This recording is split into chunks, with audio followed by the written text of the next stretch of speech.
Welcome. Today, we're diving into a famous economic theory that, on paper, looks like a cure-all for any struggling economy. But the real question is, why doesn't this miracle cure actually work everywhere it's applied? You see, John Maynard Keynes gave the world a theory that offered brand new hope to nations caught in the grip of economic depression. He laid out a roadmap for how governments could get their economies back on track. But was this really a magic wand that could work for every single country? So, to kick things off, what exactly is this Keynesian theory all about? At its heart, Keynes' entire idea boiled down to one thing: effective demand.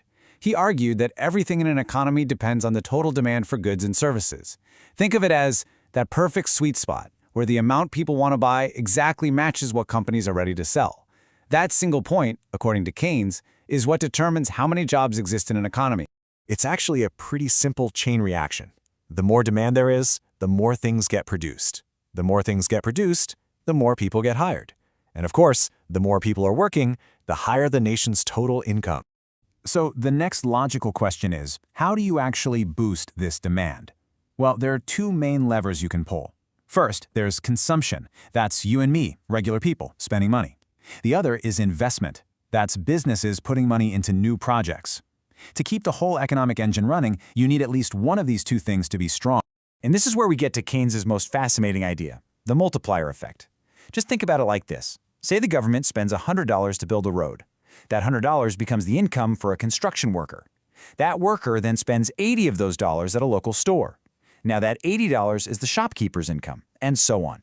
That initial $100 expense creates a ripple effect, generating much more income as it moves through the economy. So you have this really powerful blueprint, right? It was designed for developed nations like America and Europe as they were battling the Great Depression. But here's the million-dollar question. Does this same blueprint work in underdeveloped countries? Can it be used to solve unemployment there too? The answer is hidden in the very foundations of Keynes' theory. Let's take a look at what happens when the core assumptions of a theory just don't match the reality on the ground in developing nations. The difference starts with the very root of the problem. You see, Keynes assumed unemployment was cyclical, meaning it's a temporary dip caused by a lack of demand. The factories, the machinery, the skilled workers, they're all there, just idle, waiting for demand to pick back up. But in developing countries, unemployment is chronic. It's a constant, persistent issue. The problem isn't a lack of demand. It's a fundamental lack of machines, factories, and capital to begin with.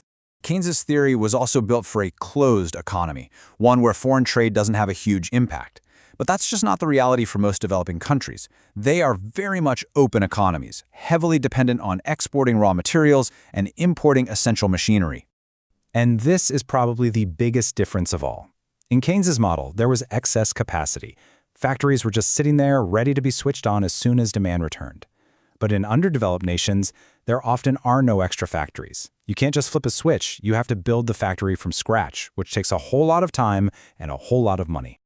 So, when the very foundation of the economy is completely different, how can you expect the tools designed for it to work? Now here's a strange paradox. In developing nations, people tend to spend a much larger chunk of their income compared to people in wealthier countries. That means their marginal propensity to consume, or MPC, is high.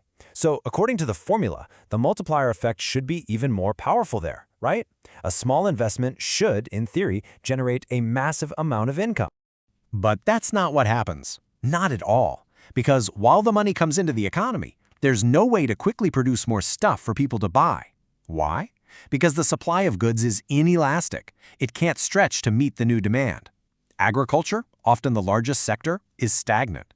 There's no extra capacity in existing industries, and there's a huge shortage of capital, raw materials, and skilled labor to make new things.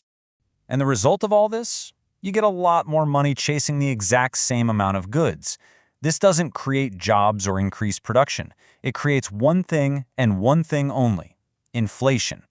The multiplier in this context doesn't boost real income, it just boosts money income by making everything more expensive. This leads to a completely opposite view on saving. For Keynes, during a recession, saving was a social vice. After all, if everyone is saving their money, who's going to be spending to get the economy going again? But for developing countries, saving is an absolute virtue. It's the only way to get the money needed to build those factories and machines in the first place. For them, saving is the real key to development. So the conclusion here is pretty clear. The policies Keynes recommended are essentially the wrong medicine for the wrong disease. What did Keynes advise governments to do? He said they should increase investment by printing money, which we call deficit financing, discourage people from saving and encourage them to spend. But, as we've just seen, in an underdeveloped economy, these policies don't lead to more jobs and more output.